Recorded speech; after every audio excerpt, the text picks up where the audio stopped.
মুর্শিদাবাদের জঙ্গিপুর পুরসভার ৭ নম্বর ওয়ার্ডে অশান্তি। পুরসভার কাজে দুর্নীতির অভিযোগ করায় জঙ্গিপুর টাউন তৃণমূল সভাপতি ফিরোজ শেখের ওপর হামলার অভিযোগ জঙ্গিপুর পুরসভার প্রশাসক মোজাহারুল ইসলামের অনুগামীদের বিরুদ্ধে। আক্রান্ত তৃণমূল নেতা ভর্তি হাসপাতালে, আটক বেশ কয়েকজন।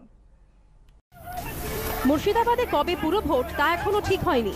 তার আগে পুরসভার কাজ ঘিরে তুলকালাম কাণ্ড ঘটল জঙ্গিপুরে। দুর্নীতি নিয়ে সরব হয় টাউন তৃণমূলের সভাপতির উপর হামলার অভিযোগ উঠল।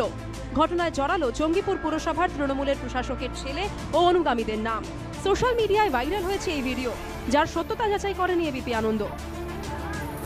শনিবার সকালে জঙ্গিপুরের ৭ নম্বর ওয়ার্ডে ছোট কালিয়ায় নিকাশি নালার কাজ চলছিল। স্থানীয় সূত্রে দাবি, কাজ চলাকালীন সেখানে যান জঙ্গিপুর টাউন তৃণমূলের সভাপতি ফিরোজ শেখ। পুরসভার কাজের নথি দেখতে চান তিনি। অনিয়মের অভিযোগ তোলেন ফিরোজ। অভিযোগ, সে সময় একদল যুবকের হাতে আক্রান্ত হন টাউন তৃণমূল সভাপতি। আহত ফিরোজ শেখকে বাইকে চাপিয়ে জঙ্গিপুর মহকুমা হাসপাতালে নিয়ে যান তার অনুগামীরা। বাকিরা পথ অবরোধ করে বিক্ষোভ দেখান। জঙ্গিপুর থানায় লিখিত অভিযোগ দায়ের করে আহত তৃণমূল নেতার পরিবার। অভিযোগপত্রে জঙ্গিপুরের পুর প্রশাসক মোজাহারুল ইসলামের ছেলে ও কয়েকজন অনুগামীর নাম আছে। সেখানে কাজ চলছিল, সেই কাজ দেখার জন্য শিডিউলটা দেখার জন্য কাজ করছে। শিডিউল না দেখিয়ে অবৈধভাবে সেখানে কাজ করছিল।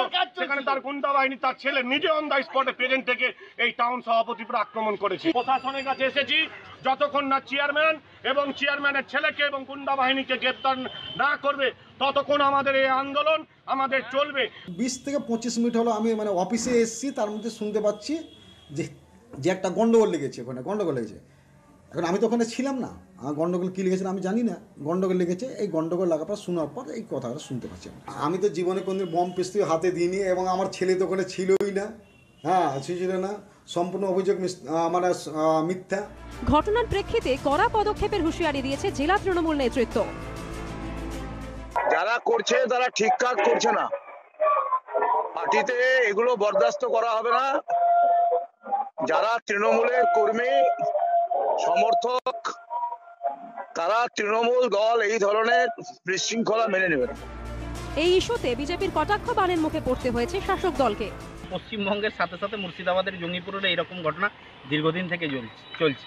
এই গোষ্ঠী কোন্দলের জেরে কে কাটমানি বেশি পাইয়ে দিয়ে কার গ্রুপের লোককে কাজ দেওয়া হবে, এই নিয়ে গোষ্ঠীতন্ত্র দীর্ঘদিন ধরে অব্যাহত চলছে।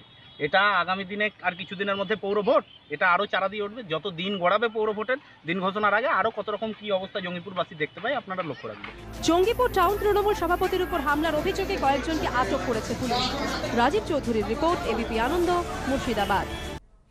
শীঘ্রই মুক্তি পাচ্ছে 1983-র বিশ্বকাপ জয় নিয়ে তৈরি ছবি 83।